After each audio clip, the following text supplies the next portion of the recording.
DR6 hood strut kit by Clark & Clark. Comes with everything you need: brackets, bolts, struts, and we're gonna get it installed, do a little improvement. Standard rod has just gotten annoying after 15 years. Can't close it on both sides, and when it's in the up position, it causes the hood to warp. And we're gonna switch it to a strut kit, which makes things just a lot easier. Step one is to get one of the larger ball studs. There's too small, too large.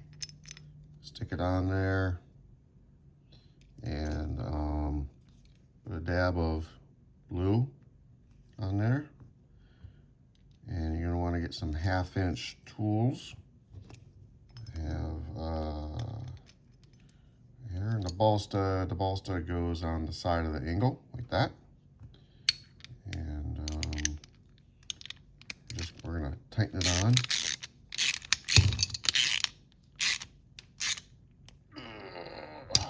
There we go. We're gonna be working on the left-hand side, and on your hood bracket, get your 1/2-inch socket. And you're gonna want to remove this and take that out. The idea here is once you take this out, the replacement bolt is a little bit longer to accommodate the bracket. And so I'm going to transfer my washer over to the new bolt, and then you're going to reinstall that in the same location. Here it is installed. Seems to fit right inside the bracket pretty easily. Next up is get a measuring tape. Set it up on the end here. Right here. And measure 18 3/4, which is right here. So mine is right on the top of the line here. I couldn't use pencil because I had this stupid sticker here. But measure that location 18 3/4 and make a note of some tape or pencil. Next step is on this line here. You're going to see this metal edge right here. You're going to go up 1/8 of an inch and mark it. So 1/8 of an inch, this right there, right above the metal line, you're going to mark it, and you're going to be drilling there. I did center punch this hole to give the drill bit a place to start.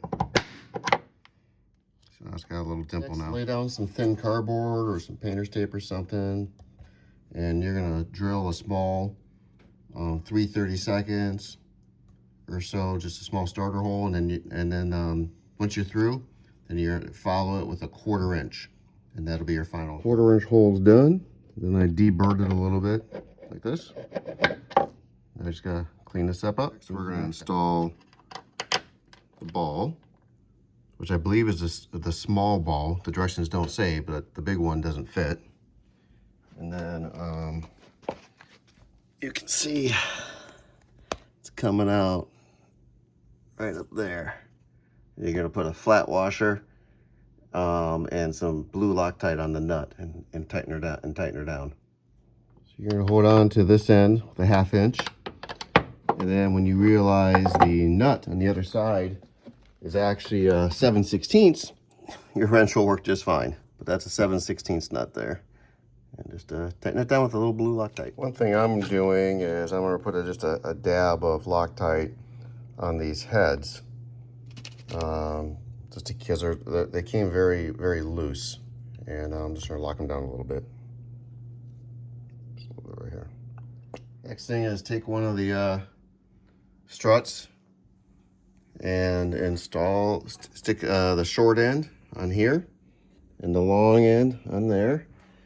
And just to test it out, you should remove that rod too. I haven't done that yet, but it's a very tight clearance, but it appears to be working. And again, these are not clipped on yet.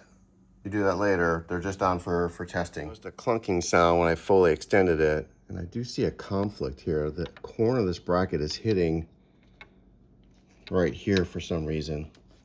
So I'm gonna have to deal with that somehow. and make sure that clears just by so I grinded that corner and put some black paint on it, and now it clears it fine. And I don't think it's a defect in the kit. I just think the geometry on this old car is a little off here from a previous accident or something like that. It was just hitting it just a little tiny bit, but now it clears it, no problem. So this side is working well. Good clearance, no rubbing issues. I'll tell you what I did is on the balls, I put a little bit of my energy suspension pre-lube, just for a little bit of lubricant. That's waterproof. And another tip is I would definitely tap these a little bit. Make sure they're seated all the way down. I found they both moved a little bit, especially this one, before we lock it down. Right-hand side is the same as the left-hand side, so you're going to assemble. Take the one with the larger stud and the larger nut, stick it on your bracket, and then go ahead and get it installed right here. And make sure you've got this rod removed. That rod should hold it up now. Get your bracket installed. I got plenty of clearance here, should be no problem. And then we're going to measure off again from here, 18 3/4. We're going to mark a line right here, which will tell us where to drill on up here. 1/8 of an inch up from the line, center punch, and you get the 1/4 inch hand ball stud installed. I will tell you, I did have to scrape a little bit of the undercoating away to get that started. It's a little too thick. On the exposed metal bolts under there, I will tell you, I did put a clear coat on there, some Everbright coating, just a protective clear coat that works well. It's designed for jewelry, but it's very good on our cars. So we have them both snapped on, but not secured.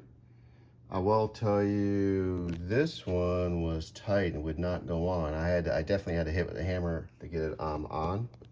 And now you're just going to test it for smooth operation, and make sure you're happy with it. And it's working very nice, actually. Step is to use these securing pins and all 4 of these. And you'll look closely, there's little holes here, and you're gonna, goes into one end, the other, kind of like that. And you can it'll probably snap back. I don't know if it'll snap in or not, but anyways, you get in there, and then you get in there, and then this one's tight. I got to hit it with a hammer. You put it in there, and then the hoop goes around this collar on the outside here. So again, just look for these little holes on the top or bottom, and you gotta get the long part in, and that'll secure it. So all the safety pins are set in place, so the project's done. I will tell you, one of my pins is lost somewhere under the car, so I just used some of my mechanics wire and just shoved it through the 2 holes there and folded it over, and that's fine for now. It's gonna do what it needs to do just by that, and probably be a little bit easier to remove, to be honest with you. Anyways, successful project. Hope you guys enjoy the upgrade, and very smooth, and yeah, looks like I get about 1/3 of the way up. It carries it up on its own. This is a pretty heavy hood, as you know, and I'll hold it right there, which is kind of cool too. There she goes. Yeah, very nice. Thank you.